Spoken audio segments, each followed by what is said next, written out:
সংস্কারের কথা নাই এবং মানুষকে বিভ্রান্ত করার কথা নাই, কোন প্রকার কোন নেতা সাজবার কথা না।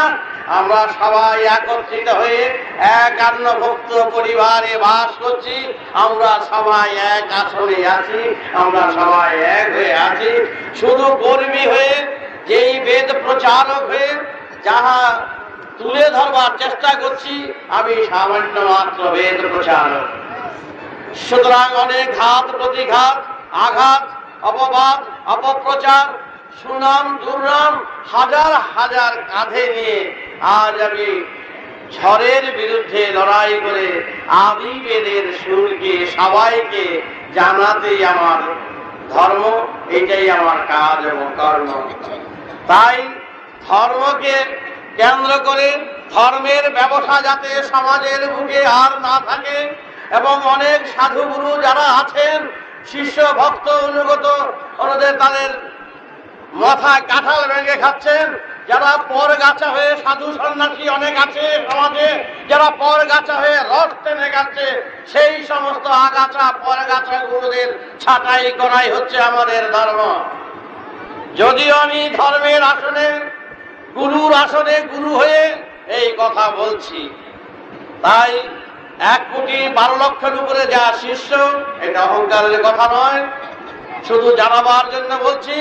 এই ব্যক্তি ইচ্ছে করলে রোজ 30-40 হাজার টাকা আমি গুরুগিরি করে রোজগার করতে পারি। মনে রাখবে কথাটা, আমি অযথা কথা বলি না, ফালতু কথা বলি না, যাহা সত্য তাহাই বলি।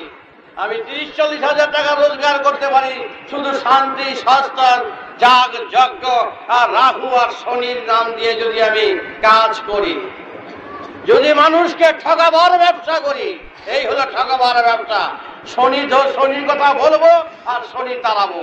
শনি আছে বা নামছে তার নাই ঠিক, রাহুর কথা বলবো তো রাহু তাড়াবো। এই ব্যবসা শুরু করলে আমি 30-40 হাজার টাকা রোজগার করতে পারি। আমি নিজে খ্যাতি, আমার পরিচয় কিছু দেওয়া দরকার। আমি খ্যাতি, আমি চাষবাস করি, এখনো ইট পাটকাল ভাঙি, এখনো নিজেরা কাঁধে করে ইট নিয়ে যাই, আমরা যা কিছু করি এইভাবেই চলছি। আমি নিজে আশ্রম করি না, আশ্রম বলে আমি আশ্রম দাম দেই না। আমরা নিজেরা ইট পাটকাল, নিজেরা রাজমিস্ত্রি, সুতার মিস্ত্রি, নিজেরা চাষবাস করে আমরা নিজেরা চলি, গুরুগিরির উপরে চলি না। জানানো দরকার, অনেকে ভুল বুঝতে পারে। তাই যেই রক্ত আমি বহন করে নিয়ে এসেছি, এই রক্ত হলো শ্রী গৌরাঙ্গ মহাপ্রভু ভবিষ্যৎবাণীর, আমি হলাম তার শেষ রক্ত। এটা আমার অহংকারের কথা নয়, এটা আমার গৌরবের কথা। মহাপ্রভু অনেক নির্যাতন, অপমান, লাঞ্ছনা সহ্য করে তিনি শেষ কাজটুকু করে যেতে পারেননি, তার ভক্তরাও নির্যাতিত হয়েছিলেন। তাই আজও আমাদের কাছে মহাপ্রভু 2 হাত তুলে আছেন। তাই শ্রী গৌরাঙ্গ মহাপ্রভু শেষ রক্ত, তারই ভবিষ্যৎবাণী নাগার্জুন গ্রন্থ বললে জানবে যে 13 পুরুষ পরে ভাগ্নীয় রূপে তিনি আবার আসবেন। আসছেন কি না আসছেন সেটা বলছি না, লেখা যা আছে তাই বললাম। 13 পুরুষের এই যিনি আমি আসছি সামনে, আমি 13 পুরুষের শেষ রক্ত, এবং এই রক্তে যেন তার শেষ কাজটুকু করে যেতে পারি, এটাই সবার কাছে আমার আবেদন, নিবেদন। তোমরা আমাকে অন্তরের হিসাবে, ঘরের হিসাবে, সন্তান হিসাবে সবাই এসে যদি মহাপ্রভুকে সত্যি তোমরা ভালোবাসো, তাহলে এই রক্তকে দূরে ছেড়ে দিও না। এই রক্ত হচ্ছে তার ভবিষ্যৎবাণীর শেষ রক্ত। আবার বললাম, কেন? সচী দেবীর বাবা ছিলেন নীলাম্বর চক্রবর্তী, নীলাম্বর চক্রবর্তীর ছেলে নাম হলো বিষ্ণুদাস চক্রবর্তী, গৌরাঙ্গ দেবের মামা, সচী দেবীর ভাই। এই বিষ্ণুদাস চক্রবর্তীর ছেলের ছেলের ছেলের ছেলের কন্যা হলো আমার মা। সুতরাং সেই হিসাবে সবার কাছে বিরাট দাবি নিয়ে আমি এসেছি। আমি গুরু শাস্ত্রে আসিনি, ভগবান শাস্ত্রে আসিনি, আমি সাধারণ কর্মী হয়ে সবার সাথে হাত মিলিয়ে কাজ করাই হচ্ছে আমার ধর্ম। এবং যাতে মহাপ্রভুর শেষ উদ্দেশ্য জাতি ধর্ম নির্বিশেষে সবাইকে এক করতে চেয়েছিলেন এই জাতি, আমি সেইভাবেই সেই সুর নিয়ে আমি সবার কাছে এগিয়ে যাচ্ছি। শত অপবাদ, বদনাম, ঝড় ঝাপটা, আঘাত প্রতিঘাত এর ভিতর দিয়ে আমি রাস্তা তৈরি করেছি। তাই সেই হিসাবে আজ এসে দাঁড়িয়েছি। যাতে সবার সাহিত্য এবং সহযোগিতা পায়। আমি সেই হিসাবে লক্ষ লক্ষ হাজার হাজার লক্ষ লক্ষ লোককে দীক্ষা দিচ্ছি, যেখানে দীক্ষা নিতে টাকা লাগে না, কড়ি লাগে না, বস্ত্র লাগে না, দিন লাগে না, খড় লাগে না। সর্ব অবস্থায়, সূচি অসুচি সর্ব অবস্থায় দীক্ষা গ্রহণ করতে পারে। দীক্ষা যে অন্যত্র গ্রহণ করলো দীক্ষা গ্রহণ করা যায়। আগের দীক্ষা মন্ত্র 18 বার জপ করলে হয়, দীক্ষা দেয় হয় না, এগুলো জানিয়ে রাখলাম। তবে আমি যেটুকুনি সামান্য কিছু বলবো, এইটুকুনি বলতে চাই যে আমরা এই ধর্ম ধর্ম করে হাজার হাজার বছর থেকে এই ভারতবর্ষের যে ধর্ম, এই ধর্মে তো আমাদের ক্ষুধা মিটছে না, পেট ভরছে না। এই ধর্মে বিকৃত হয়েছে বেশিরভাগ। তাতে ফল হয়েছে কি জানো? দেশের মধ্যে জাতিগত নীতিগত বিভ্রান্তির সৃষ্টি হয়েছে, দল হয়েছে, সম্প্রদায় হয়েছে। তার ফলে অভাব অভিযোগ আমাদের ঘিরে ধরেছে। সুতরাং যেই ধর্মের সমাজকে অভাব ঘিরে ধরবে, সেই ধর্ম আমাদের জন্য নয়। ওই ধর্ম আমরা করব না। আমরা সেই ধর্ম করব যেটা শিব লিখে গেছেন, শিব ব্যাখ্যা করেছেন।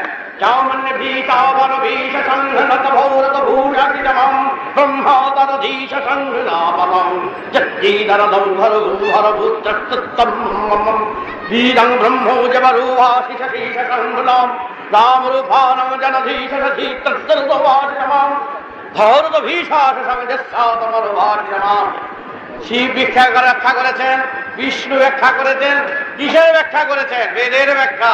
বেদ কারো রচনা নয়, কারো লেখা নয়, মহাকাশের হলো তার রচনা।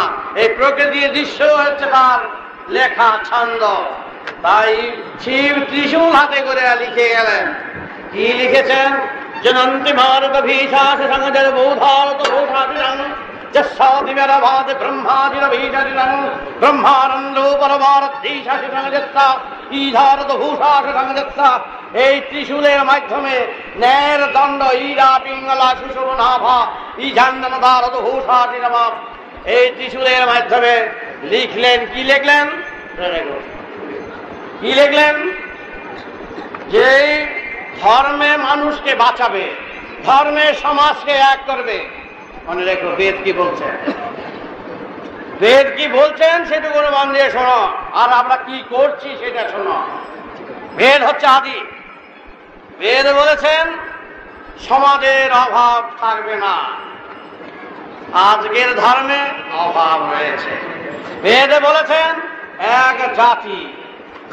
এখনকার যারা এই যে সিপিএম কমিউনিস্টের আদর্শ, মার্ক্সবাদের আদর্শটা আমাদের সাথে অনেক মিল আছে। কারণ বেদ বলেছেন এক জাতি এক নীতি থাকবে, জাতিগত কোনো বিবাদ থাকবে না। আর এরা বলছেন শ্রেণীহীন সমাজ থাকবে, একটাই শ্রেণী থাকবে। আর আমরা বলছি বেদের হবে এক জাতি, হিন্দু মুসলমান খ্রিস্টান না, মানুষ জাত এক জাত। বেদ বলেছেন রাখো, চলে যাও। মামা কাঁদতে কাঁদতে বাড়ি চলে গেলেন, একটা অর্থ কি? আর আমরা এখন সঞ্চয় করছি কত চাল ডাল তেল লবণ, একেবারে ভরে ফেলছি, কোনো প্রতিকার নাই। এরা বলছেন এখানকার আদর্শ, যারা সিপিএম এর আদর্শের, মার্ক্সবাদের আদর্শে কি আছে? যে মজুত করা নিষেধ। আর আমাদের হাজার হাজার বছর আগ থেকে ছিল সঞ্চয় নিষিদ্ধ। এরা এইভাবে বলছেন মজুত করা নিষেধ। ঠিক আছে, দেখো আর কি বলছেন? অসুরের হাত থেকে সমাজকে মুক্ত করো। বেদ বলছেন যে অসুর সমাজ থেকে শুষে নিচ্ছে, সেই আমরা অসুর। কারণ আমরা গুরু হয়ে শিষ্যের মাথায় হাত বোলাচ্ছি, শিষ্যের বিভ্রান্ত করছি, নানাভাবে সমাজ থেকে চুষে নেওয়ার ব্যবস্থা করছি। এই তো সাধু সমাজের কাজ। আশ্রম হাঁকাচ্ছি, আশ্রমের পর আশ্রম, টাকা নিয়ে পয়সা নিয়ে গদির উপরে গদি বসে পর গাছা হয়ে সমাজ থেকে রস টেনে খাচ্ছি। বলছে এটা হলো অসুরের কাজ। অসুর বেদের ব্যাখ্যায় কি? যারা শুষে নেয় তারাই অসুর, বেসুরে অসুর। তাহলে শুষে নেওয়াটাই অসুর। তাহলে এখানকার মার্ক্সবাদের আদর্শে বলছেন যে শোষণকারীর হাত থেকে সমাজকে মুক্ত করো। কথাগুলো ভালো কথা, সুতরাং যেই কথাগুলো বলছে সেই কথাগুলো তো খারাপ নয়, মানে কথা অনুযায়ী যারা কাজ করবে এইটাই নিয়ম, এইটাই রীতি। যারা কথার এই আদর্শের বিরুদ্ধে যারা কাজ করবে তারা আদর্শচ্যুত। সুতরাং এই যে আদর্শ, মার্ক্সবাদের আদর্শ, কার্ল মার্ক্সের কথা বলছি, তিনি জার্মানের লোক। জার্মান থেকে তিনি যেই বেদের চর্চা করেছিলেন এবং তিনি বুঝেছিলেন সমাজকে বাঁচাতে হলে এক করা উচিত, এক জাতি করা উচিত। আমাদের কোরআনে আছে মজুদ থাকবে না, সঞ্চয় থাকবে না, কোরআনেও হযরত মুহাম্মদ এই কথা বলেছেন। সুতরাং আমাদের করণীয় কি? আমাদের ধর্মে আছে, বেদে আছে, এরা ব্রহ্মারদভিষাসংসাতি বিধিবিধা ব্রহ্মম রাধত্তংজস্যবিধা ব্রহ্মবিদাচিতমহ জানোতু ভীতিবিচিতমা।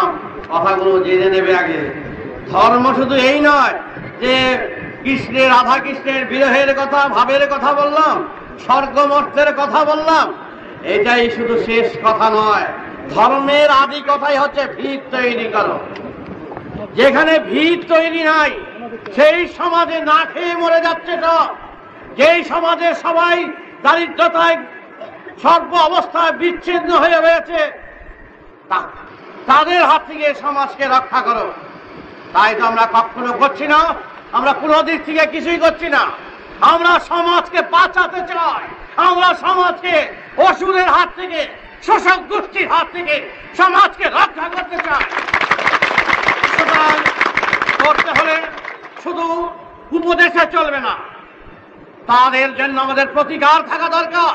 তোমাদের শিব, আমাদের যে শিব, আর শিব আছেন কি নাই পরবর্তী কথা। যে দৃষ্টান্ত স্বরূপ শিব, যে শিব বেটায় হাতে দিয়েছেন এই ত্রিশূল বেটা নয়ের দণ্ড, এই ত্রিশূল দিয়ে পিটিয়ে শয়তান দমন করেছিলেন। সব দেবতারা, তোমাদের সব দেবতারা ত্রিশূল হাতে, ঢাল তরোয়াল হাতে, খড়গ হাতে, চক্র হাতে, আর তার ভক্তরা শুধু বেল পাতা, তুলসী পাতা এই নিয়েই বসে থাকছি আমরা। তা শেষ কথা নয়। তোমরা যদি বাঁচতে চাও, বাঁচাতে চাও, হাতে লাঠি ধরো এবং লাঠি ধরে সমাজকে বাঁচাও অসুরের হাত থেকে, শোষক গোষ্ঠীর হাত থেকে, মজুদদারের হাত থেকে। সমাজকে বাঁচাতে হলে আমরা সব একত্রিত হয়ে, রাজনীতির কথা নয়, বেদি নীতির কথা, বাঁচবার কথা, নিজে বাঁচো, সবাইকে বাঁচাও, এইভাবে চলো, আপনি ফুটে উঠবে। সুতরাং একজন ব্যক্তিও কি ছিল না? এই ভারতবর্ষে হাজার হাজার বছর হয়ে গেল, একজন ব্যক্তিও কি ছিল না যে লাঠি ধরে সমাজকে পিটিয়ে লম্বা করবে? যেসব শয়তানদের, কোথায়? নিশ্চয়ই ছিল না। এই খণ্ড খণ্ড কথা আর খণ্ড খণ্ড নির্দেশ উপদেশে চলে না সমাজ। আজকের সমাজে কি হলো? কেনই হাজার হাজার বছর ধরে এত সাধু, গুরু, মহান অবতার, এত নেতা, এত কিছু এলো, কেন তার সমাধান হলো না? কত কবি, কত সাহিত্যিক, কত বড় বড় আসলো, রাস্তাঘাটের মূর্তির অভাব নাই, মূর্তির তো অভাব নাই, কিন্তু আমরা যেখানে আছি সেখানেই পড়ে আছি। এটা তো ঠিক কথা নয়। কেন আমরা বেদের ধারায় কেন আসতে পারছি না? আমরা কেন সমাজের সবাই একত্রিত হতে পারছি না? তাই আমি বারবার করে বলছি যে আমরা আসুন, বেদম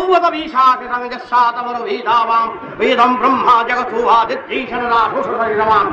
সুতরাং আমরা বেদ বলেছেন তোমরা সব একত্র হও, লাঠি ধরো। খুন তোমাদের ধর্ম নয়, তোমাদের ধর্ম হচ্ছে সমাজকে যখন মুক্ত করতে হবে, অভাব দূর করতে হবে। যারা মা বোনের মুখের, যেই ব্যক্তিরা মুখের গ্রাস কেড়ে দেয়, বাচ্চাদের দুধ যারা কেড়ে দেয়, এই সমাজে সেই সব লোককে আমরা পুজো করছি, নয় কথা। একটা শিক্ষা দীক্ষায় সমাজের সব বিভ্রান্ত। একটা বাল বাচ্চা ঠিক মতো লেখাপড়া করতে পারে না, হাটে বাজারে যাওয়া ঠিক মতো জিনিস কিনতে পারে না। এদের অভাব অভিযোগে এমন ভাবে আমাদের চিপে ধরেছে, তার হাত থেকে আমরা রক্ষা পাচ্ছি না। সুতরাং এইভাবে চলতে পারে না সমাজ। তাই আমি প্রচারক হিসাবে এইটুকুই জানাতে চাই যে তোমরা আর কিছু নয়, তোমরা বেদের কথা শোনো। মহাকাশের মহাপ্রকৃতির সূর্য, চন্দ্র, গ্রহ, নক্ষত্র, সে তার আলো দান করছেন তোমাদের বাঁচিয়ে রাখার জন্য, প্রকৃতিগত। কিন্তু আমরা নিজেদের মধ্যে সেই রকম কিছু করছি না। আমরা নিজেদের মধ্যে আমরা নিজেরা শেষ হয়ে যাচ্ছি। কিন্তু রাজনীতির পেছে পড়ে, নানা রকম ধর্মনীতির পেছে পড়ে আজ সবাই বিভ্রান্ত। ধর্ম করো, এই ধর্ম যেই ধর্মে মানুষকে বিভ্রান্ত করছে।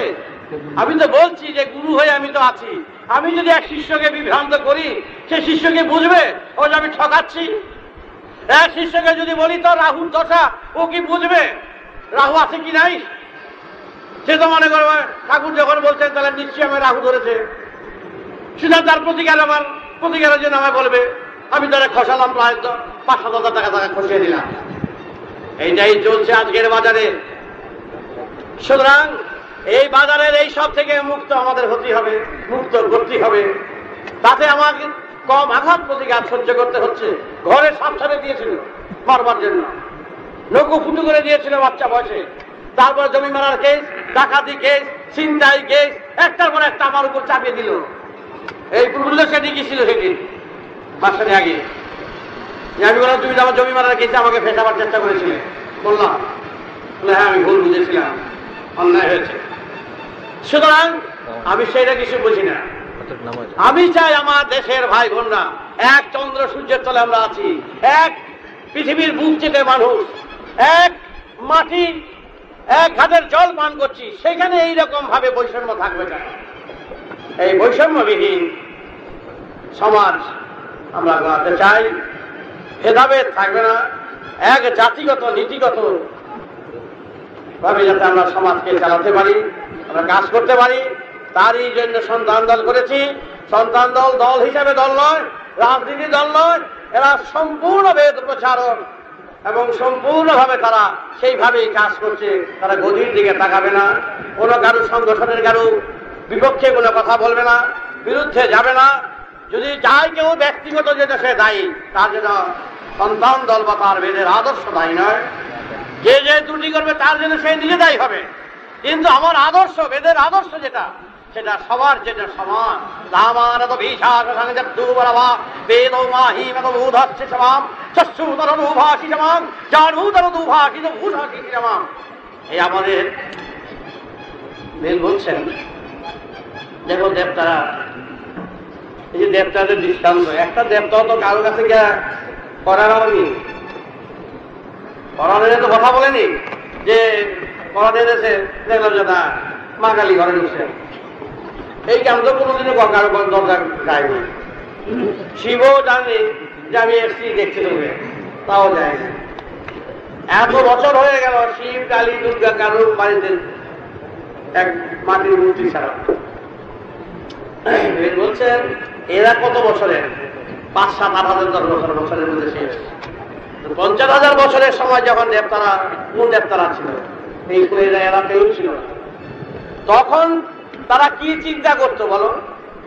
তাদের মূর্তি কে ছিল, তাদের দেবতা কে ছিল? বেদ বলছেন ভগবানকে ডাকো, জন্মের পরে কি হবে তার জন্য চিন্তা করো, কিন্তু না জেনে চিন্তা করতে নিষেধ করেছেন। যেটা জানো না, যে বিষয় বুঝো না, যে বিষয় প্রমাণে নাই, ওই সব বিষয় নিয়ে মাথা ঘামাবার কি প্রয়োজন বলো? তোমরা যদি এত ঠিকানা জানো, লন্ডনের ঠিকানা বন্ধু বার করতে পারো, আমেরিকার ঠিকানা বার করতে পারো, ইচ্ছা করলে পৃথিবীর সর্বত্র ঠিকানা বার করা যায়। আবার যাও না যাও, কিন্তু চেষ্টা করলে, অতি চেষ্টা করলে সর্বত্র যাওয়া যায়। এটাও তোমরা বিশ্বাস রাখো যে লন্ডনে যাই নাই, চেষ্টা করলে লন্ডন যেতে পারি। কিন্তু মা কালীর ঠিকানা আছে, শিবের ঠিকানা কোনদিন পেয়েছ? বুঝলাম না, শিবের একটা ঠিকানা আছে।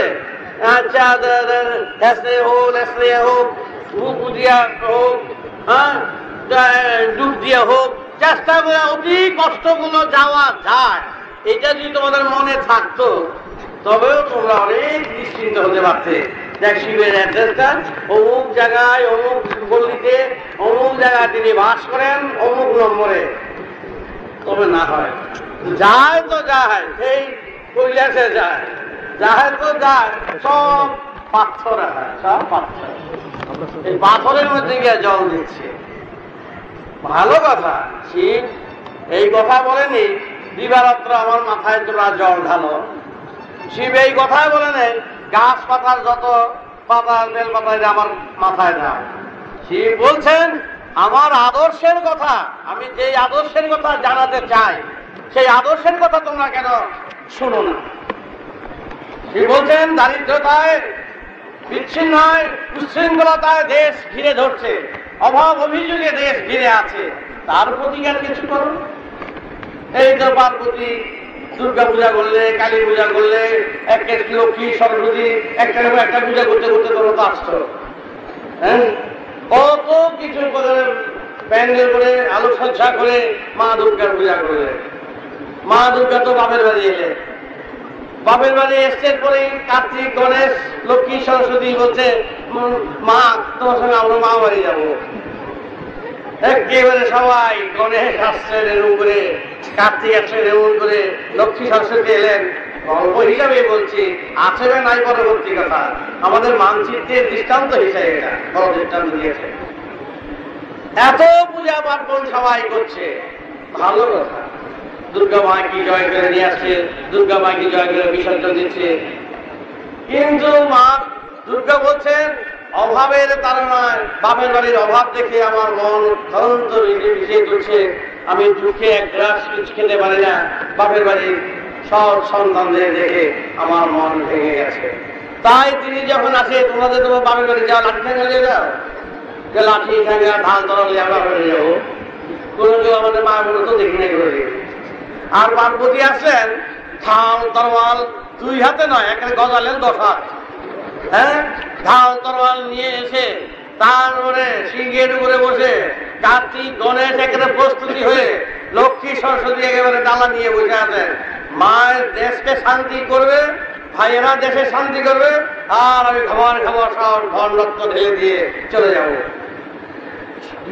সরস্বতী বলছেন আমি বিনা যন্ত্র নিয়ে এসেছি, বিদ্যার ভার নিয়ে এসেছি, মা সবাইকে শান্তি করবে, আমি বেদের কথা সবাইকে জানিয়ে দিয়ে সবাইকে জাগিয়ে তুলবো। একেবারে প্রস্তুতি হয়ে আসছে। অসুর মারতে মারতে মা হিসেবে এসে দেখে সবাইকে বললেন মা এবার তোমরা শান্তি হও, আমি ঢাল তরোয়াল নিয়ে এসেছি। অসুর বিনাশ না করলে, শোষক গোষ্ঠী বিনাশ না করলে, মজুদ গোষ্ঠী বিনাশ না করলে কিছুতেই দেশের শান্তি হবে না, কোনোদিনই শান্তি হবে না। শুধু মা তোমাদের বাপের বাড়ি পূজা খেতে আসেনি, সুতরাং এই পূজা আমাকে দিবে না। আমার সবাইকে ভাই বোনদের এই কথা বলবো, আর সব তখনকার সময় সব ভাই বোনরা মা আমরা ঠিক আছি, আমরা অস্ত্র শস্ত্র তোমার নেবো, আমরা ঠিক মতন কাজ করবো, দুর্গা মাই কি জয়, লাফাজেলা হয়েছে সব। কার্তিক বললো দেখো ভাইরা মায়ের কথা শুনবে, এই যে আমি তীর নিয়ে এসেছি, আমি লক্ষ্য ভেদ করবো, যেখানে ওষুধ দেখবো সেখানে চুপ করে মেরে বলবো। আর গণেশ বললো ভাই আমি তো এমনি তো দেখতে পাচ্ছি আমার অবস্থা, সত্য হয় না সত্য হয় না। আর ধর কার্তিক সুন্দর, লক্ষ্মী সুন্দরী, সরস্বতী সুন্দরী, হবে আমি তো দেখো কি অবস্থা। আমি একটা কাজ দেশে করে যাচ্ছি। কি কাজ? আমি গণদেবতা, আমার মাথাটা এত বড়, তোমার মাথা এত বড় না। আমি চাই দেশের সর্বজন বেদের আদর্শে, বেদের সুরে, যুক্তি মতে, যুক্তিবাদে সবার মাথা এক হোক, তাই তো আমার বড় মাথা। আর কি করবে? দেখো তোমাদের মুখ কত সুন্দর, আমার দেখলে কেউ পছন্দ করে না, সুতরাং যাক পছন্দ করবো না করুক, তবে আমি জনগণকে একটা কাজ করে যাচ্ছি। কি?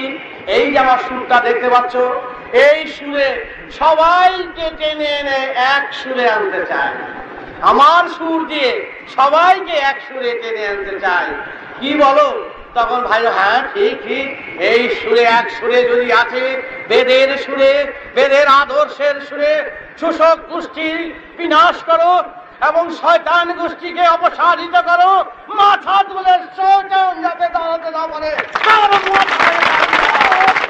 আমার বাবার হয়েছে মনের বলছে দেখ আমি যুদ্ধ করতে পারি বা না পারি, আমার বাবার ত্রিশূল রয়েছে, ওই ত্রিশূল নিয়ে মাথায় বাড়ি দেবো, মাথায় বাড়ি দেবো, একজনকেও দাঁড়াতে দেবো না। আমার মা কাঁদতে কাঁদতে এখানে এসেছেন, 10 হাত বাড়িয়ে তোমরা কি চোখে দেখো না আমি গণদেবতা, আমি গণেশ হয়ে এসেছি শুধু এই জন্য আমার মায়ের কথা জানাতে। আমার মায় বেদ প্রচার করতে এসেছেন, আমার মায়ের শিবের ব্যাখ্যা করে যেই ব্যাখ্যা করেছেন তার আদর্শে তিনি অনুপ্রাণিত হয়ে সবাইকে দিতে এসেছেন। আমার মায় নেতা সাজতে আসেননি, আমার মায় দিতে এসেছেন 10 হাত। কেন জানো তো? মার তো 2 হাত, তাহলে 10 হাত 10 কেন করলো? মা বলছেন 10 হাতে কাজ করো। আমরা অনেক সময় বলি দেখলে 10 হাতে কাজ করলে সব হয়ে যায়, ওই 10 লক্ষ হাতেরও বলে 10 হাত, 10 হাতে কাজ করো। তাই তো মা তোমাদের কাছে এসেছে, তাই আমার মার কথা জেনে এসেছি। মা কাঁদতে কাঁদতে আসছেন। বলো ভাই বোনরা, আমার মার কথা শুনবে? অসুর বিনাশ করছে, সিংহ পাগলা হয়ে মার পদতলে এসেছে। মা তুমি যাচ্ছ, আমার পিঠে উঠো, আমি সিংহ, আমি অসুর বধ করবো। বলো সবাই সিংহের মতন হও, সিংহের মতন হয়ে সমাজে যেই সমস্ত অসুরগুলো আছে তারা রক্ত খাও, রক্ত পান করো। স্বয়ং গণেশ বলেছেন। আমি তাই তো আজকের সমাজে গণেশের পূজা আগে হয়। গণেশের পূজা আগে না দিলে কোন দেবতার পূজা হবে না। তাই সিদ্ধিদাতা গণেশ, তার পুজো হয়। তিনি আছেন বা নাই, কে কি আছেন তার কথা বড় নয়। বেদের আদর্শকে এইভাবেই প্রচার করে সমাজকে তুলে ধরতে এসেছে। আর কি হলো তাতে? বিসর্জন তো দিয়ে আসলো, মা তো গেলেন। যাই হোক, দেখে মা দূর থেকে দেখছেন গল্প, দূর থেকে দেখছেন এই যে এত চিৎকার করলাম, এমন ভাবে এলাম বাপের বাড়িতে, আমার ভাই বোন সন্তানরা খেয়ে পড়ে বেঁচে আছে তো, একটা কাপড় নাই, অন্ন নাই, বস্ত্র নাই, আশ্রয় নাই, বাল বাচ্চাদের শিক্ষার কোনো ব্যবস্থা নাই। এক শ্রেণীর ব্যক্তিরাই সুযোগ নিয়ে নিচ্ছে, রস খেয়ে সমাজের পেট ভরে ফেলছে। এক শ্রেণীর ব্যক্তিরাই এরাই আধিপত্য করছে। এটা করতে দেওয়া হবে না, কিছুতেই করতে দেওয়া হবে না। তখন তিনি তাকিয়ে তাকিয়ে দেখছেন, অষ্টমী গেল, নবমী গেল, লক্ষ্মী পূজায় পূর্ণিমা দিন চুক্তিরে লক্ষ্মীকে পাঠিয়ে দিলেন। তো দেখ তো কি করছে ওরা। লক্ষ্মী বসে গড়তলে বসে দিচ্ছে, এদিক ওদিক লক্ষ্য করছে, দেখতে পাচ্ছে না তো কেউ কিছু করে না। এই ফুল, চন্দন, বেলপাতা আর দুব্বা গাছ তো বসে আসছে, এর চেয়ে বেশি কিছু ওরা করে না। খেলে জমিতে যায়, দুব্বা বসে আর বাস হয়ে গেল। মা লক্ষ্মী দেবলা বলে আমি এত টাকা ধন রত্ন নিয়ে আসলাম, সবাইকে ঢেলে দেব, তার ব্যবস্থা তো কিছুই দেখতে পাচ্ছি না। লক্ষ্মী হতাশ হয়ে ফিরে গেলেন। আসলো কার্তিক মাসের, কার্তিক এসেছে কার্তিক, তিনি এসে এত অস্ত্র শস্ত্র নিয়ে আমি এলাম, সব তীর ভাই বোনদের দিলাম, কোনো ব্যবস্থা নাই, কোনো কিচ্ছু নাই। আসলেন সরস্বতী, তিনি এলেন, এসে আমি বিদ্যার ভান্ডার, আমি বিনা যন্ত্র নিয়ে সবাইকে দেখো, বিনা যন্ত্র যাতে বাজে তার সূচনার গান গিয়ে আমি বেদের ক্লাস করব, বেদের ধারায় সমাজকে ধরে নেব। কোথায় দেব? কেউ তো শুনছে না, আমার মার আদর্শ তো কেউ পালন করছেন না। দুঃখে ফিরে গেলেন। তারপরে কি করলেন? মা তখন চটে গেলেন দুঃখের জন্য, এমন ভাবে চটে গেলেন, তিনি খেপিনি হয়ে গেলেন। যে মা শান্ত সন্ময় মূর্তি দিয়ে এসেছিলেন, ত্রিনয়নে হাসি, সেই মা কি করলেন? উগ্র চণ্ডী হয়ে, খেপিনি হয়ে, উলঙ্গিনী হয়ে তিনি এলেন অমাবস্যায়, ছুটে এলেন রক্ত খেতে খেতে, মাথা নিয়ে, গলায় মুন্ড নিয়ে এসে তোমাদের সামনে দাঁড়িয়ে গেলেন। যেমন তোমরা দাও, দেখো মায়ের ল্যাংটার নাচ দেখো, তাকে যদি উপভোগ করো, তোমাদের এটাই ছাতা, এটাই তোমরা চাও।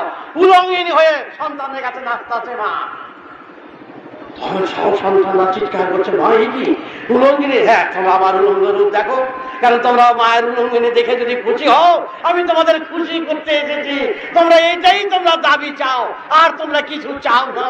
বুঝতে পেরেছি না মা, তাইলে আমি হাতে আমার কি বলো মুন্ডু, গলায় কি ফুলের মালা নিয়ে এসেছিলাম আর জন্য। ফালাও, পায়ের তলে ফালাও, সবাই জুত বুট দিয়ে ওই মালা চটকাও। আমি ফুলের মালা চাই না, কোনো পূজা চাই না, কোনো কিচ্ছু চাই না। নিরীহ ছাড়কে আমার কাছে বলি দিবে না। তোমাদের কি বলি দিতে হবে দেখেছো? গলায় কি দেখেছো? এই মালা দিতে পারবে? বল হ্যাঁ মা, পারবো, দিতে পারবো। আসো সবাই একত্রিত হয়ে এক সুরের বন্ধনে ওই সব অসুরকে ধরো, আমার গলায় মালা দাও। আমার কাছে জল পান দিও না, আমাকে জল পান দিও না। মাছের কাছে জল নিয়ে আসছে ঘটি করে। জল পান নয়, আমি রক্ত চোষার মতন, আমি শয়তানের রক্ত পান, আমি অসুরের রক্ত খেতে এসেছি। কত বড় কথা! জম্বুরা বিধবাসী সমাম বেদবাদী মহাভক্তির সংঘর্ষ নামূর্দবাদী ধবাসী সমাম। কোথায়? তখন সবাই চিৎকার করে মার কাছে লম্বা হলো, মা আমরা তোমার আদর্শ নেব। মা তখন খড়গটা ফেলে দিলেন, তার স্বামী ত্রিশূলটা ফেলে দিলেন। এই দিলাম তোমাদের রাষ্ট্র, কোনদিন যেন না শুনি এই সমাজে কেউ অভাবে অনাহারে পড়ে আছে। কোনদিন যেন না শুনি বাল বাচ্চারা শিক্ষায় দীক্ষায় অভাবে পড়ে আছে।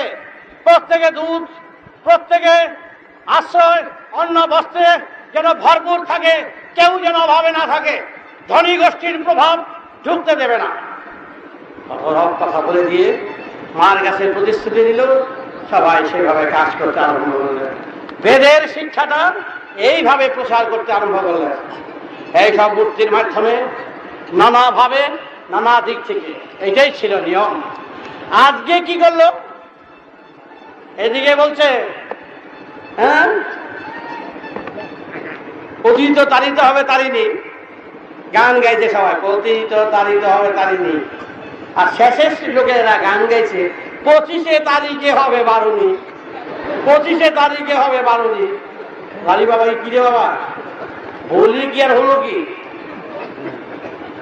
মূর্তিগুলোর এই জন্যই দিয়েছে স্কুলের দেওয়ালে মানচিত্র গুলো টানায়।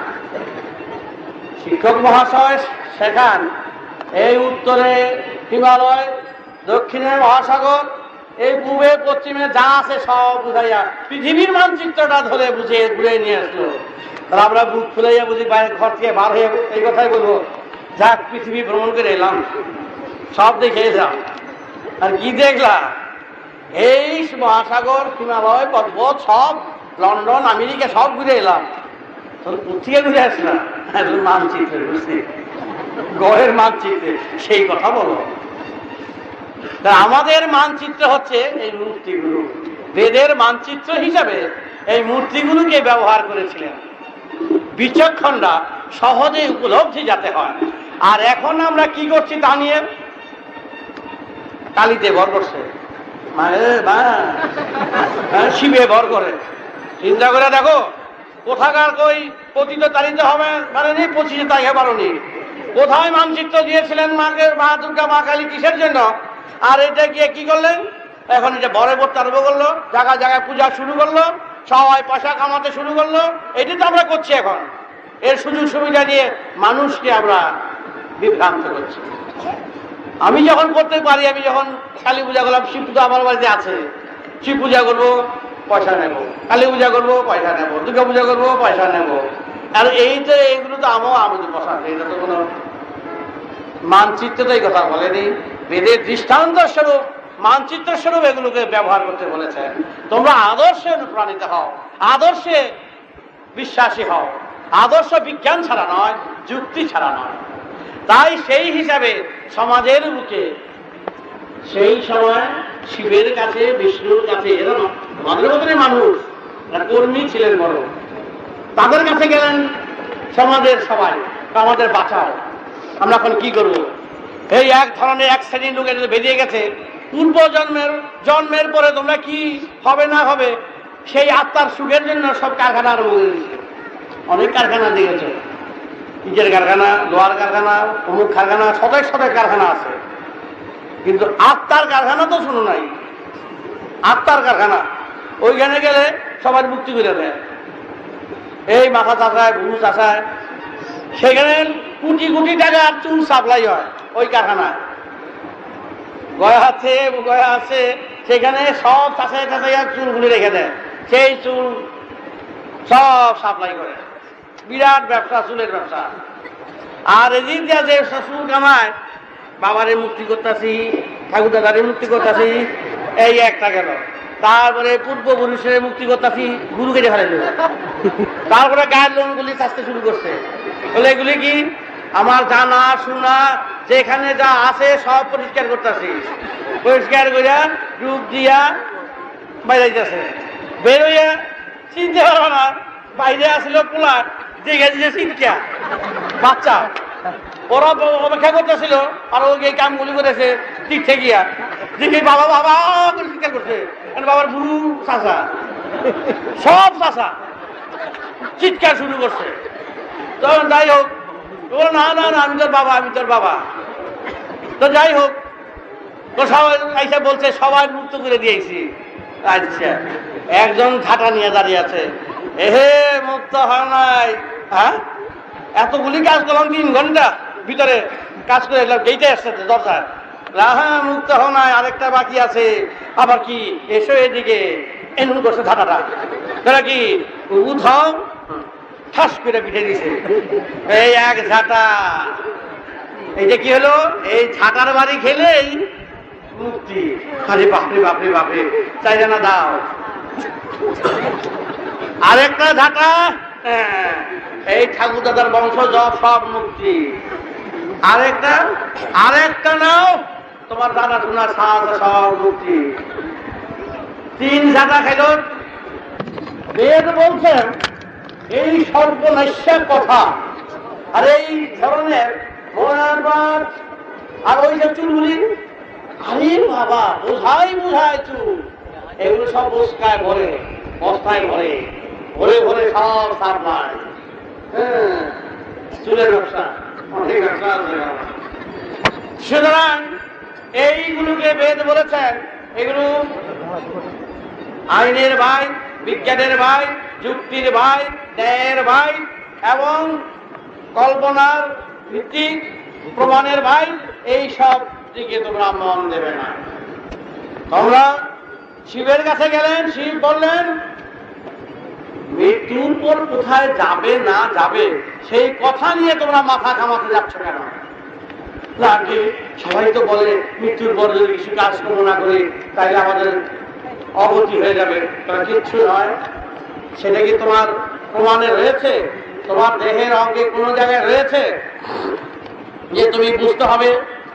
ক্ষুধা লাগলে আরেকজনে বলে দেয়, জল তৃষ্ণা পেলে কি তোমাকে আরেকজনে বলে দেয় এই তোমার জল তৃষ্ণা পেলে জল পান করে এসো, এই তোমার ক্ষুধা লাগলে খেয়ে আসো।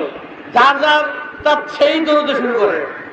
সেদিন বললাম যে একবার বাঘ তো অনেক দূরে থাকে বনে, জল তেষ্টা করে করতে করতে এসছে একেবারে যেখানে ছাগলের গরুতে মানুষের জল খায় পান করে সেইখানে সেই জল পান করে বাঘে এমন দৌড় দিছে আর জীবনে এখানে আসুন না, একেবারে দৌড়। তারপর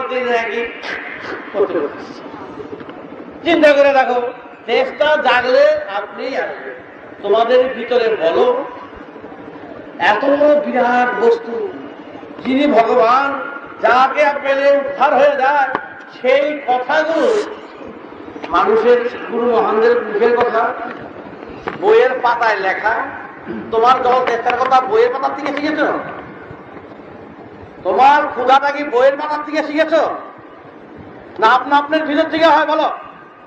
সুতরাং সেই হিসাবে দেব দেবতার যাবার যে চেষ্টাটা, আমি ভগবানের উপরে আকৃষ্ট হব, ভগবান ধ্যান জ্ঞানে থাকবো, তার প্রেমে আমি মগ্ন থাকবো, এই কথাটা আরেকজন আমার বলে দেবে এই তোমার ধ্যান করো, তুমি জ্ঞান করো, তুমি জপ করো, তো বাবা করবো। সেই চেষ্টাটা আসে না কেন? সেই চেষ্টাটা কোথায়? আরেকজনে বলে দেবে আমার চেষ্টার কথাটা, আমার ইউনিয়নের চেষ্টাটা আরেকজনে জানিয়ে দেবে। ভগবত প্রেম এত বড় বিরাট, যেখানে জন্মের পর আমরা কোথায় যাব সেই কথাটা আরেকজনে বলে দেবে। আমি ভগবান প্রেমে ডুবে থাকবো, ভিতর থেকে এমন কোনো অঙ্গ নাই, এমন কোনো কিছু নেই যার থেকে আপনি ভিতর থেকে পরিস্ফুটিত হবে, ভিতর থেকে ফুলের মতন ফুটে বার হবে, আপনি আমরা সবাই একত্রিত হয়ে সেই গান গাবো। তা তো হয় না। তার জন্য দেখো কত হিতোপদেশ নির্দেশ। এত কথা, তোমার জল খাওয়ার নির্দেশ আছে। জল যখন পান করবে আপনি জাগবে, আপনি উঠবে, এই কথাগুলো বলে দিতে হয়। একটা বাচ্চা শিশু সেও জল খায়, কাক বেড়াল পশু পাখি সেও গিয়ে পানি পায় খেতে যায়। কিন্তু দেবতার বেলায় কেন মানুষের কথায় থাকবে, কেন গ্রন্থের কথায় থাকবে, থাকবে অন্তরের টানে থাকবে। সেটা যখন নাই, তাহলে বেদ বলছেন প্রমাণে এই রকম সাধনা ঠিক তোমাদের নয়, তার চেয়ে আরো মধুর সাধনা রয়েছে, সেটা আরো অবগত হও, আরো জানো। শিব সবাইকে বললেন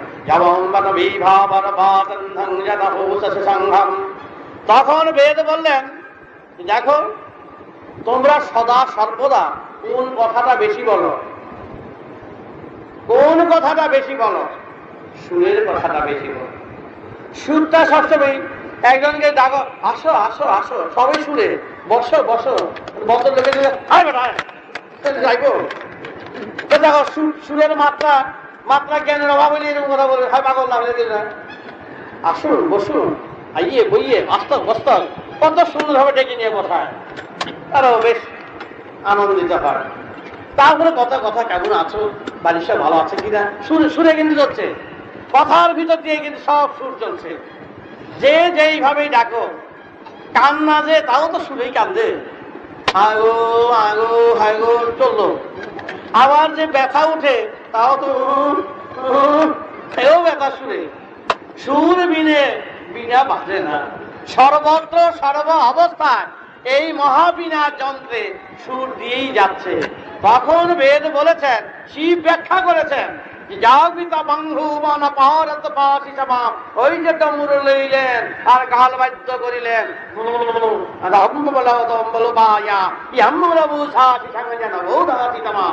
ওই যে লইলেন কেন, যে সুরই হচ্ছে শ্রেষ্ঠ, সুরই হচ্ছে মহাকাশ, মহাধ্বনির ধ্বনিতে হচ্ছে এই মহাকাশের নিনাদে।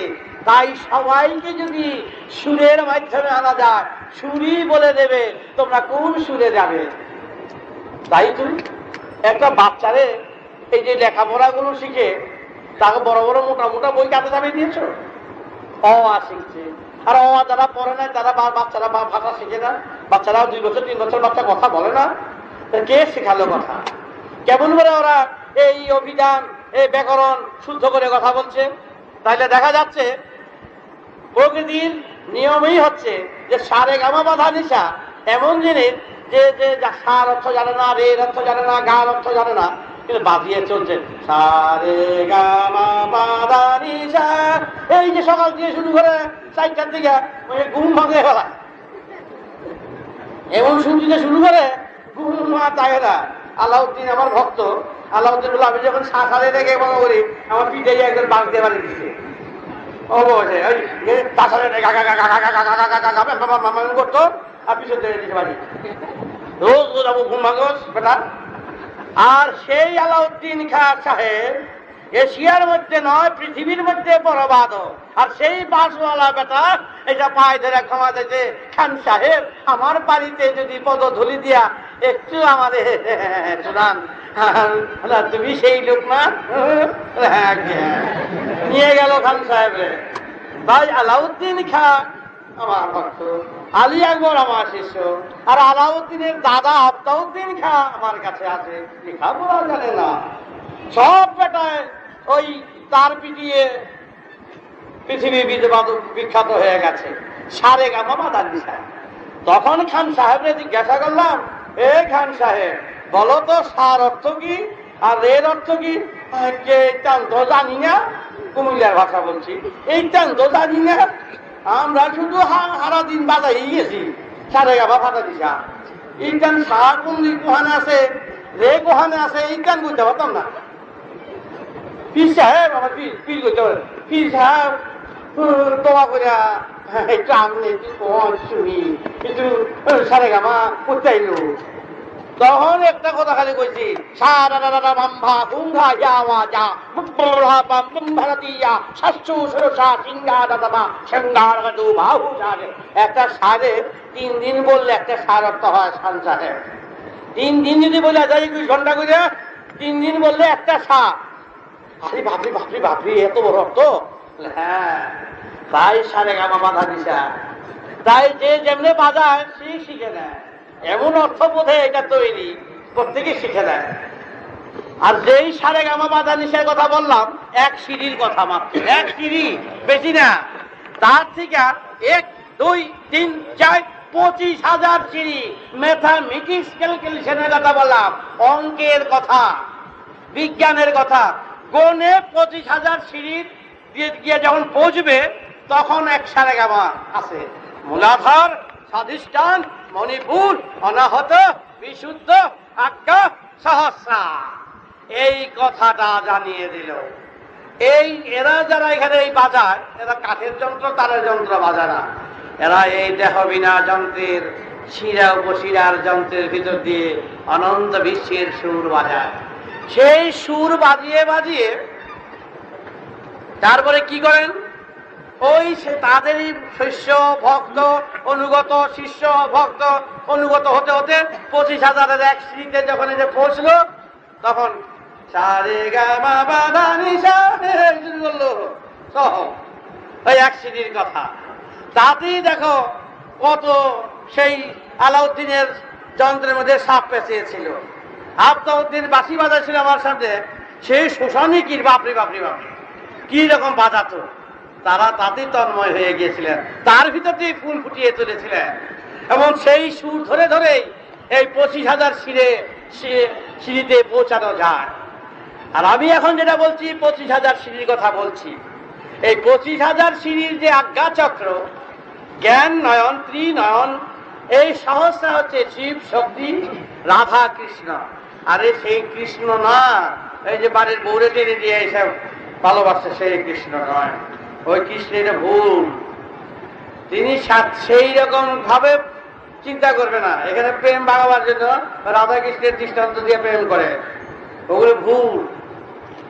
রাধা কৃষ্ণ হচ্ছেন, কৃষ্ণ হচ্ছেন আকাশ, কৃষ্ণ বর্ণ, নীল বর্ণ।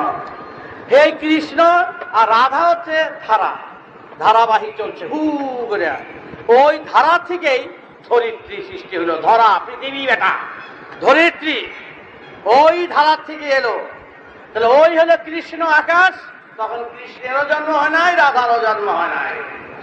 ওই কৃষ্ণ আকাশ মানন্দ মহাকাশের মহানাম, সেই কৃষ্ণ নাম, সেই রাধা কৃষ্ণের যুগল মূর্তি হিসাবে আমরা এই রাধা কৃষ্ণকে স্মরণ করে তারই নাম অনুযায়ী তাদের নামকরণ করিলেন কৃষ্ণ নাম। মনে রেখো, এখানে এই ব্যক্তির ভিতরে সেই মহত্ব খুঁজে পেয়েছিল বলেই ওই মহাকাশের কৃষ্ণের নাম অনুযায়ী এই কৃষ্ণকে সেই নামে তাকে নামকরণ করে তাকে পূজা করতে শুরু করলেন। ওই যে ধারা, ওই ধারা আসলো ওই মহাকাশের কৃষ্ণ, কৃষ্ণ এবং রাধার যুগল মূর্তি। ওই রাধা কৃষ্ণের স্মরণে শ্রী গৌরাঙ্গ মহাপ্রভু 2 হাত তুলে এইটাই বললেন, হে জনগণ, দেশবাসী, তোমরা সবাই বলো হরে কৃষ্ণ হরে রাম। ওই মহাকাশের মহানাম যিনি হরি হরণ করে নিয়ে গেছেন, সেই বিশ্বের সুরের সাথে সুর মিলিয়ে এক সুরে এনেছেন, সেই কৃষ্ণ হচ্ছেন আকাশ। বিজ্ঞান সম্মত, যুক্তি সম্মত সেই রাধা হচ্ছে ধারা, যিনি কৃষ্ণগত প্রাণ হয়ে কৃষ্ণকে আলিঙ্গন করে রেখেছেন। তাই তো তিনি রাধা কৃষ্ণ। তাই তিনি 2 হাত তুলে ওই দিকে তাকিয়ে শুধু সবাইকে 16 নাম 32 অক্ষরের কথা জানালেন। কিন্তু তাতে সাই রাধা কৃষ্ণ একত্রিত হয়ে যেই বাঁশের বাঁশি বাজালেন, এই বাঁশের বাঁশি না, এই বংশের বাঁশি নয়, অনন্ত বংশ, এই গ্রহ নক্ষত্র, কোটি কোটি গ্রহ নক্ষত্রে সব বংশের বাঁশি তিনি বাজালেন। তার ভিতরে তিনি ফুটিয়ে তুললেন সেই মূলাধার স্বাধিষ্ঠান মণিপুরের কথা, যেই মণিপুরে একদিন তুমি এইভাবে জন্ম নিয়েছিলে, পেটের ভিতরে ছিলে, গর্ভে ছিলে, নাভি দিয়ে যখন তুমি পান করতে, মুখ দিয়ে তখন খেতে না, সেই মহাকাশের মহাধ্বনির ধ্বনিত হলো সেই নাভি মূলে মণিপুরে। যখন তুমি ভূমিষ্ঠ হলে তখন বলে নারীচ্ছেদ করো, নারীচ্ছেদ করে তখন বাচ্চা শুরু করলো ওয়া ওয়া ওয়া। ওয়া ওয়ার মধ্যেই দেখা গেল মহাকাশের মহাধ্বনির মহাপ্রণবের সুর। সেই সুরে আছে অনন্ত বিশ্বের সুর গাথা। সেই বাচ্চা শিশু তখন বাংলা নয়, ভারতবাসী নয়, কোন দেশবাসী নয়, অনন্ত মহাকাশের সুরধ্বনি ধ্বনিতে ধ্বনিত হলো ওয়া ওয়া। সমস্ত জীব জন্তু জানোয়ারের একই বার্তা, একই কথা, ওয়া ওয়া। এই ওয়া ওয়ার ভিতর থেকেই মহামন্ত্রের মহাপ্রণব সুর বেজে উঠলো, জেগে উঠলো আদি সুরের কথা, আদি ধ্বনির কথা। মূল আধার থেকে যে স্বাধিষ্ঠানের থেকে যে জন্ম নিলে তোমরা, এই মূত্রদ্বার হলো স্বাধিষ্ঠান, এই স্বাধিষ্ঠান হলো তোমাদের জন্ম। এই জন্মেও তোমাদের সেই মূলাধারের কথা রয়েছে, সহস্রারের বর্ণনা রয়েছে। একটা মানুষ হাজার হাজার লক্ষ মানুষ সৃষ্টি করতে পারে, তার শক্তি নিয়ে চলছে সবাই। তাই আদি সুরের আদি কথা, আদি বেদের আদি ধারা বেজে উঠলো মণিপুরে, বেজে উঠলো অনাহতে, বেজে উঠলো বিশুদ্ধি, বেজে উঠলো আজ্ঞা চক্রে, বেজে উঠলো সহস্রারে। তাই তাড়াতাড়ি অত বলা সম্ভব নয়, অল্প অল্প করে শুধু বলে গেলাম। শুধু তোমরা আর কিছু নয়, শিব এবং বলেছেন, বেদ বলেছেন, তোমরা প্রতিটি অর্থ বুঝে পড়ার তোমাদের সময় নাই। কবিরাজির বটিকায় 50টা ছালের গাছ থাকতে পারে, সেই গাছের ছালের কথা যদি রুগী এখন তখন বলা হয়, সেই রুগীর জন্য যদি 50 গাছের ছাল জোগাড় করে এনে খাওয়াতে হয়, রুগী শ্মশানের দিকে চলে যাবে। তাই তোমাদের কাছে বলা যে ওই বটিকা, সেই মহাকাশের মহানাম হরে কৃষ্ণ হরে রাম, তারই নাম হচ্ছে রাম নারায়ণ রাম। এই মহানাম মহাকাশের মহাধ্বনি মহাসুরে সুর মিলিয়ে চলছে অনন্তকালের অনন্ত সুরে। তাই তোমরা দেখো বিনা যন্ত্রে বাজাবে সেই সুরধ্বনি। তাই চারিদিকে চলছে যেই ঝড় ঝাপটা প্রতিঘাত, তোমরা তার ভিতর দিয়ে লড়াই করো। কত আঘাত প্রতিঘাত যে আসছে, কত যন্ত্রণা যে আসছে, তার ভাষায় ব্যক্ত করা যায় না। বন্ধ করে দিয়েছি, নিষেধ করেছে।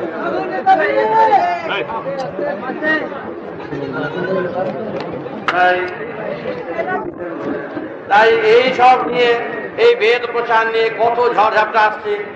আর এই যে বলছে নেতাজির কথা বলছে, আমি নেতাজির কথা বন্ধ করে দিয়েছি বলা, তার কারণ একটার পর একটা ঝড়ঝাপটা আমার উপরে এসেছিল। আমি নেতাজির সম্বন্ধে, আমি নেতাজি, সূর্য সেন আর মুকুন্দ দাস, এটাই আমার তখন সাক্ষাৎ হয়েছে। আমি সূর্য সেনের সঙ্গে দেখেছি, মুকুন্দ দাসের গান শুনেছি। আর নেতাজির বিষয়,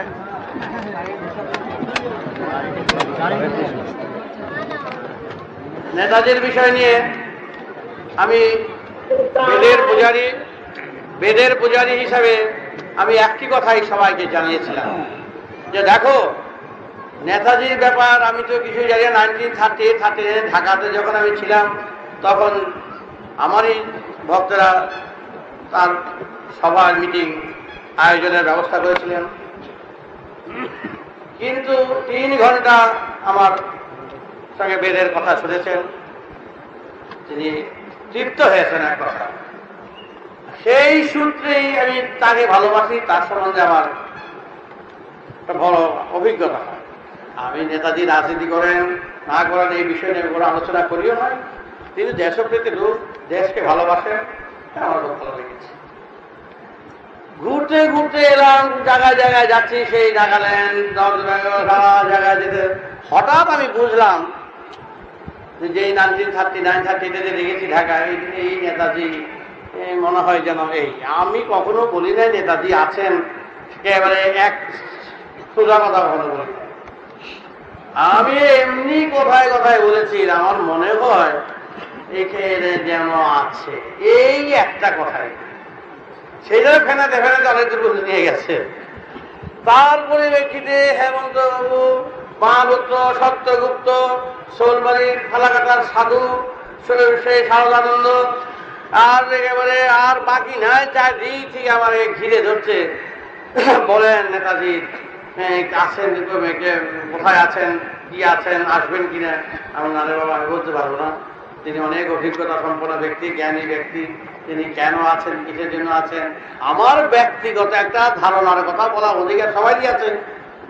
কেউ বলছে আছেন, কেউ বলছে নাই, ভালো কথা থাকবে। আমি যা বুঝেছি বেদের পূজারী হয়ে, আমি তো আগেই বললাম যে আমি শিশু বয়স থেকে 5 বছর বয়স থেকে 7 বছর বয়সে দীক্ষা দিচ্ছি। আমি আগেই বললাম বেদের পূজারী, সুতরাং সেই হিসাবেই আমি বলছি মাত্র। আমার ধ্যানে জ্ঞানে, আমার বিবেকে বিচারে যেটা বুঝেছে সেটাই না আমি বলেছি। নর্থবেঙ্গলে কয়েকশো মিটিং গেছে, সবাই ধরেছে, এরকম চিৎকার করে বলতো। আমি যা জানি কোনো মতো মেরে বলে আসছি, আমি সবটা তো জানি না। তখন আমি বললাম যে দেখো হে, যে নেতাজিকে আমি দেখেছি, আমি বুঝেছি, সেই নেতাজি যে মারা গেছে এই কথাটা আমি বলতে পারছি না। আমার ব্যক্তিগত ধারণা, এই এত লক্ষ লক্ষ কোটি কোটি সন্তান, তার কাছে আমি ছল ছাত্রী পছন্দ করি না, নেতাজির নাম ভাঙিয়ে চলতে রাজি নই। আমি যেটা বুঝেছি সেই কথাটাই আমি বলেছি। এর চেয়ে বেশি কিছু আমায় জিজ্ঞাসা করবে না, তখন বললাম তাদের। এর মধ্যে কি আমাকে জওহরলাল নেহেরু, আমি গ্রামে ছিলাম, নেমন্তন্ন করে পাঠিয়েছেন। রাধাকৃষ্ণ নেমন্তন্ন করেছেন, রাজেন্দ্র প্রসাদ নেমন্তন্ন করে পাঠিয়েছেন। আমি কে মানুষ, গ্রামে গঞ্জে থাকি, একেবারে এরা আমার নিমন্ত্রণ করে পাঠিয়েছেন। কে, কার মাধ্যমে? আমার শিষ্য ছিল অগ্নিযুগের বিপ্লবী অরবিন্দ ঘোষের ভাই বারীন্দ্র কুমার ঘোষ, তার মাধ্যমে নিমন্ত্রণ। গেলাম, যাই নিমন্ত্রণ, ভালো মন্দ কিছু খাই আছে, গেলাম সেখানে। আর মনে মনে ট্রেনে যাচ্ছি অনুভূতি করে করে, কেন নিমন্ত্রণ করলো আমাদের, হঠাৎ আমাকে কি নিমন্ত্রণ করার কি কারণ? গিয়া দেখি কি, তাই সব তারিখ অনুযায়ী গেছি তো, একতলায় দাঁড়িয়ে আছে। যেই মাত্র গেছি, আই গুরুজি করতে করতে কাঁদতে হয়ে যাচ্ছে দোতলা নিয়ে, একেবারে টেবুল, বিরাট টেবুল, দেখো না এত ফল, কত রকমের ফল, বাপ তাকে তাকে দেখতেছি, বাবা সাংঘাতিক ব্যাপার দেখি। আমার চেহারায় বসাইলো, নিজে ফুটি কাটছে, ওটা কাটছে, সেটা কাটছে। তাহলে আমি তো এগুলো কিছু খাই না, আমি গেয়ে মানুষ, আমি এইসব এতটা বেশি কিছু না, তোমার খেতেই হবে, খেতেই হবে। 1 দিন নিমন্ত্রণ, 2 দিন নিমন্ত্রণ, 3 দিন নিমন্ত্রণ। বাবা, চিন্তা করে দেখো, জওহরলালের বাড়িতে জওহরলাল নিজে খাইয়েছে। তারপরে শেষ দিন, গুরুজি তুমি চা নাই বিয়ে? না, চা। আচ্ছা, কবি খাবেন? কবি না, টেবিলের মতো কবি দেখি না। কবি আমি একেবারে গিয়ে টেবিলের কবি দেখি না, আমি চাইয়ে তাকে দেখেছি কবি। আচ্ছা, লও কবি লও। আমি হ্যাঁ কবি লও, এ কবি লও করে কে চিলিয়েছে।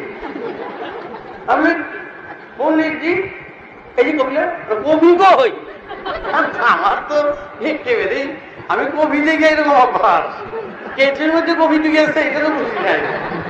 তাহলে না না বুঝেই কবি, আমরা আমি কবি টেবুল দেখি নাই, কিছু দেখি নাই। ও বাবা, তুমি একেবারে, আমি একেবারে, আমি লবঙ্গ পর্যন্ত খাই না, চা না, বিড়ি না, সিগারেট না, মদ না, কিচ্ছু না। তা আমার কবির কথা মনে হয়, তোমার টেবুলের কবি দেখি না, তাতে আমি লাভ করছি। আর আমার বলে তুমি আমার কেটলি নিয়ে বাইরে কি করে বুঝবো, তো হাসতে আসে, ওটা রসালো ভোগ পেলো। তুমি এইটা এখন ওই কবি আছে, কবি আছে, আমি এইটা শুনি নাই, এই তোমার কাছে প্রথম নাম শুনলাম। আমি কবি টবি বলে আমি খাই নাই, আমি জানি না। তারপর নিয়ে গেল মিটিংয়ে, শেষ তো হইল না। শেষ বেলা যখন চলে আসবো, তার কিছুক্ষণ আগে গুরুজি এক বাথায়, কি বাথায়, এই নেতাজিটা বাথায়, রেতা খানের নিমন্ত্রণ পুস্তাহা। আরে বাপ রে বাপ, 3 দিন নিমন্ত্রণ খাইলাম, বুঝলাম না, ইতা খানে পুস্তাহা। আচ্ছা, ঠিক মতো নিমন্ত্রণ করলাম, মিটিং টিটি করলেন, কথা পাই, নিজের শেফালি ফুল তুলে দিলেন, ফুল হাতে দিলেন, খুব ব্যবহার একেবারে সুমধুর মিষ্টি ব্যবহার, কোনো ভুল না। ঠিক আছে, আমি বললাম যে দেখো, জওহরলালে বললাম, পণ্ডিতজি সুভাষ বোসের ব্যাপার আমার কাছে বলা না, তার লোক আমি পথিক একজন যাত্রী, তার সঙ্গে আমার একটা হঠাৎ মিটিং। হঠাৎের মাঝে না হে তুমি বলো তুমি সই করা কাগজ কোত্থেকে পেলে? বুঝো আমার সই করা কাগজ গডরেজ আলমারিতে ছিল। সেই চিঠি সেই কাগজ জওহরলালের হাতে, ব্ল্যাঙ্ক সুভাষ বোস, এইরকম দা ফরওয়ার্ড ব্লকের প্যাক। সেই কালি প্রমাণ করছে, আর সেই সই প্রমাণ করেছে, সই জেনুইন পেয়েছে, আর কালি প্রমাণ করেছে। কালি প্রমাণ করা যায় 1962, 1963, তাই তো আমার ডাক 3 দিন নিমন্ত্রণ খাই। সুতরাং এই সই করা, আমি বললাম যে পণ্ডিতজি তোমার কাছে সই করা কাগজ কি করে এলো?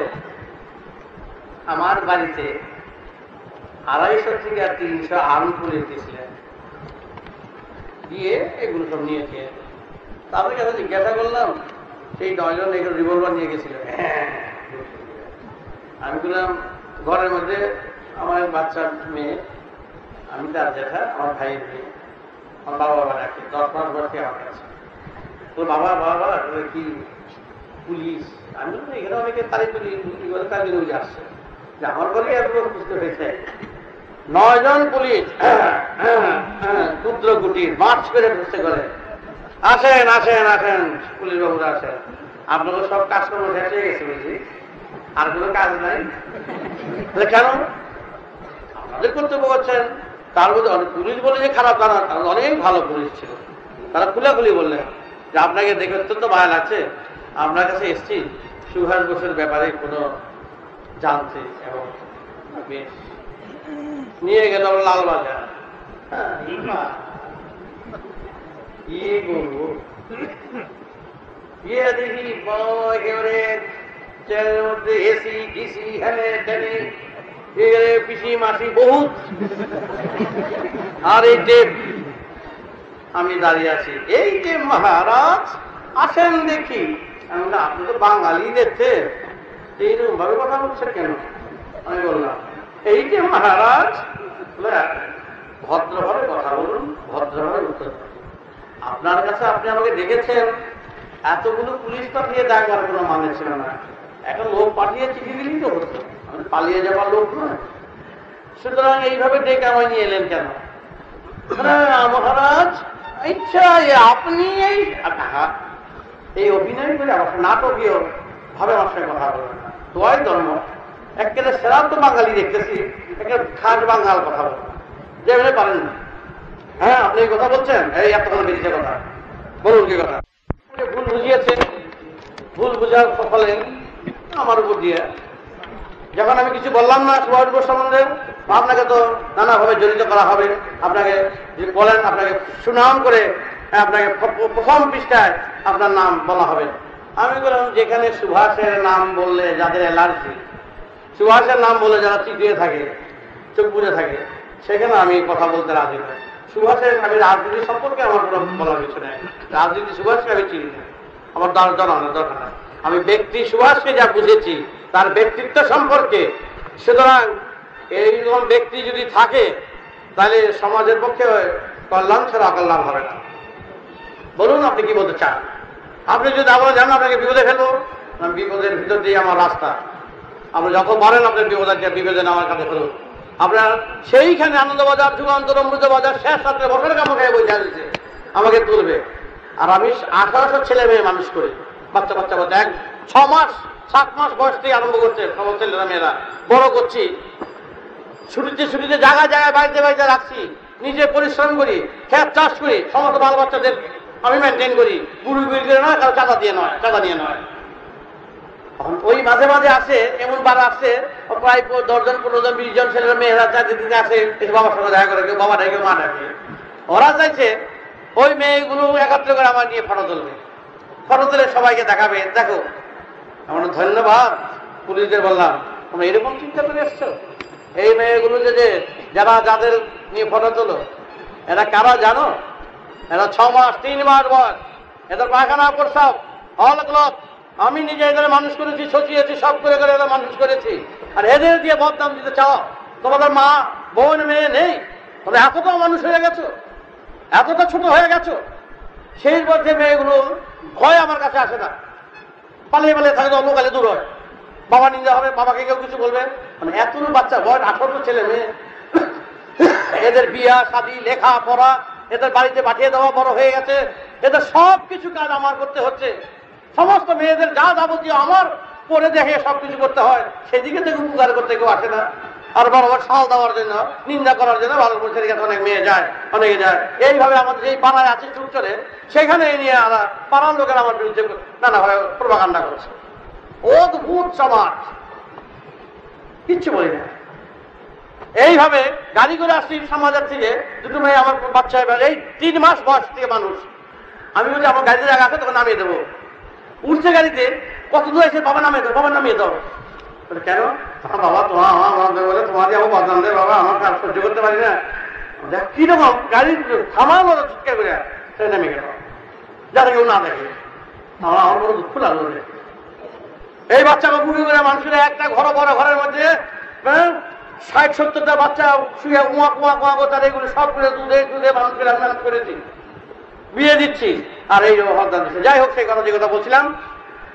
তারপরে রাধা কৃষ্ণ গেল, একই কথা। রাজেন্দ্র প্রসাদ একেবারে এরকম ভাবে রয়েছে, একই কথা। শাহনগর বাড়িতে আমার রাখতে পূর্ণগতি। তারপরে আমি বললাম, মিটিং এসে বললাম দেশপ্রিয় পাখে। তারপরে নর্থ বেঙ্গলে জায়গায় জায়গায় আমি এক কথায় সবাইকে জানিয়েছি, বেশি কিছু আর জিজ্ঞাসা করবে না, কবে আসবে, কি আসবে, না আসবে, আসবে কিনা কিচ্ছু আমি বলতে রাজি নই।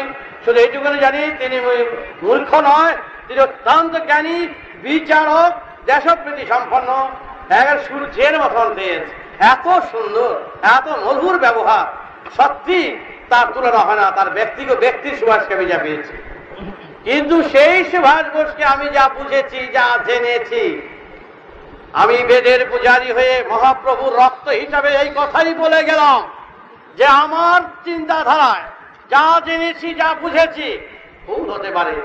আমার সেই ধারণা বলবৎ করেছি আমার মনে, যে যেই সুভাষকে 1938 যা দেখেছি, আমার 3 ঘন্টা বেদের ভাষণ শুনেছেন, তিনি মুগ্ধ হয়ে বলেছেন আপনি সেনাবাহিনী তৈরি করুন। এবং সেই সুভাষ আজও মনে হয় 45 বছর বয়স হবে, সেই সুভাষকে আমি বুঝেছি, আমি জেনেছি, তিনি যে বেঁচে আছেন। আর বেশি কিছু জিজ্ঞাসা করবে না, কারণ তিনি কেন নীরবে আছেন, কেন আসছেন না, কিসের জন্য আসছেন না, যদি আমি জেনে থাকি কিছু, আমি বলতে ইচ্ছুক নই। রাম নারায়ণ রাম, রাম নারায়ণ। বড় ব্যথা, বড় দুঃখ আমার। আমি তো আগেই বললাম, আমি গুরু সাজতে আসিনি, বদনাম অনেক নিয়েছি, অপবাদ অনেক নিয়েছি। আমি এই মহাপ্রভুর রক্তকে কলুষিত করতে রাজি নই, কলুষিত করতে রাজি নই। আমি সবাই কাছে আমি মূল পেতে আছি, তোমরা আসো, তোমরা মুক্ত। আর যে আদর্শে এই সরকার শাসন করছে, এই সরকারকে বলেছি আমরা তোমার পাশে আছি, তুমি আদর্শ নিয়ে সমাজকে চালাও। কারণ আদর্শচ্যুত হতে কাউকে দেওয়া হবে না। তাই সবাইকে আমি বলি, আমি কারো বিরুদ্ধে নয়, আমি সবারই পক্ষে। চলো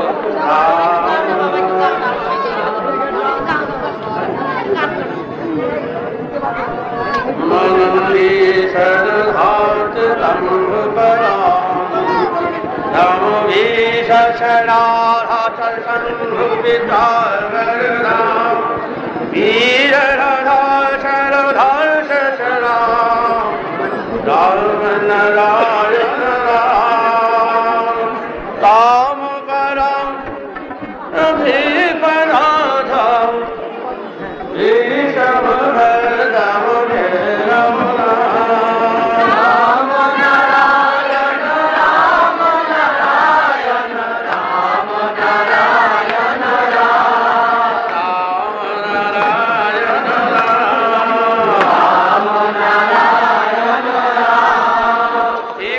বললেন।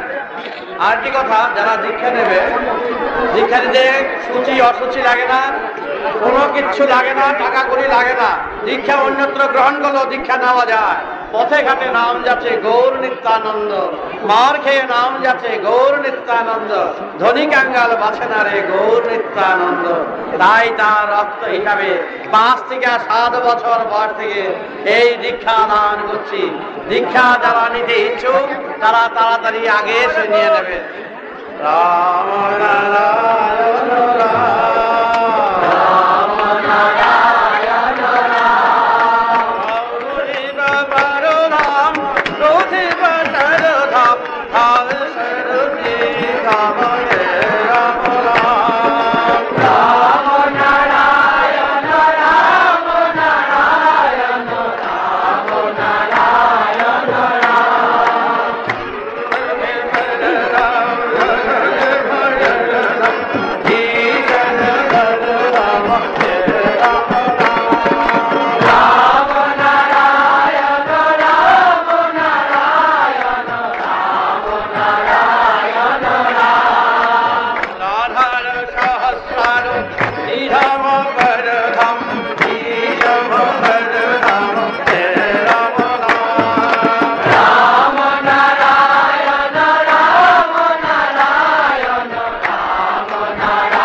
এইভাবে এই মহানাম উচ্চারণ করে সমাজকে যেইভাবে মুক্ত করতে বলেছি শোষকদের হাত থেকে, তোমরা সবাই একত্রিত হয়ে বলো। তোমরা লাঠি ঠেঙ্গা নিয়ে অস্ত্র শস্ত্রের কথা বলছি নয়, তোমরা সমাজকে বাঁচাবার জন্য, নিজেদের বাঁচবার জন্য সবাই একত্রিত হয়ে সময়কালীন তোমরা ঝাঁপ দিতে পারবে কিনা বলো। তাই এই সরকার যে আদর্শের সাথে আমাদের আদর্শের অনেক মিলতি আছে, এই সরকারকে আমি জানিয়েছি যে তোমাদের আদর্শ যদি এইভাবে থাকে আমরা নিশ্চয়ই তোমাদের পাশে দাঁড়াবো, আমরা সেইভাবে তোমাদের সঙ্গে থাকবো। আমরা রাজনীতি বুঝি না, আমরা বুঝি যে নীতিতে ন্যায় ও সত্যের গন্ধ আছে সেখানে আমরা ঝাঁপিয়ে পড়ব। সুতরাং তোমরা সেইভাবে এই মহানাম উচ্চারণ করে, এই মহানাম রামনারায়ণ নাম উচ্চারণ করে তোমরা এগিয়ে চলবে সমাজের দিকে। তাই সব রাজনীতির ভাই বোনদের জানাচ্ছি, আমাদের এই সন্তান দলের মহানামে যেন কেউ বিঘ্নের সৃষ্টি না করেন, কারণ আমরা কারো পিছনে লাগি না, কারো সাথে জুঝি না, কারো সাথে যাই না। আমি 3 কোটি লোকের ঠাকুর হয়ে, নেতা হয়ে আমি এই কথাই জানাচ্ছি, আমাদের এই মহানাম রামনারায়ণ রামের বলার পাশে যারা যেন কেউ বিঘ্নের সৃষ্টি না করেন। আমি চাই সবার সাথে ভালোবাসা প্রেম দিয়ে আমরা এগিয়ে যেতে চাই। কিন্তু আমরা সহজে কারো রকম কোনো শত্রুতা চিন্তা করি না। কিন্তু ভুলে যেন না যায়, হাজার হাজার লক্ষ লক্ষ জঙ্গলি নিয়ে যারা যখন বাস করে, সব জঙ্গলি হঠাৎ পোষ মানে না। আমার কাছে হাজার হাজার জঙ্গলি রয়েছে, সর্বপ্রকার লোক রয়েছে, তাদের যেন অযথা উত্ত্যক্ত করা হয়। এবং এটাও সত্যি কথা, কেউ যদি অযথা দিনের পর দিন যদি আমাদের উপর অত্যাচার করে চলে, সুতরাং এই নিয়ম নয়, একদিন তার প্রতিকার প্রতিবিধান হবেই হবে।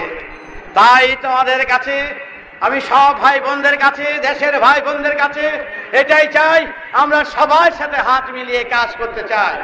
যদি সন্তান দলের কেউ ত্রুটি বিচ্যুতি দেখে, সবার সামনেই বলছি, তার জন্য সে দায়ী হবে, তার জন্য সন্তান দল দায়ী নয়, তার জন্য তার আদর্শ দায়ী নয়। যদি কেউ ত্রুটি বিচ্যুতি করে, সাথে সাথে যদি তার নালিশ শোনা হয় অথবা আইন মতন তার বিরুদ্ধে সাজা হোক, প্রতিকার হোক, সেটা আমরা চাই। কিন্তু তার জন্য সন্তান দল তাদের পিছনে লাগবে না বা ক্ষিপ্ত হয়ে যাবে না। শুধু ভুলে না যায় যেন, যার আজ এত কোটি সন্তান, সকালে যে রক্ত মাংসের শরীর, অযথা যেন অশান্তি করে। আমরা চাই সরকার যাতে সুন্দরভাবে শাসন করতে পারেন, তারই মঙ্গল কামনা আমরা করি। রাম নারায়ণ রাম, রাম নারায়ণ রাম, রাম নারায়ণ রাম, অসংজ্ঞান ধাম, পরভিপদর ধাম, ব্রহ্ম বিমল ধাম।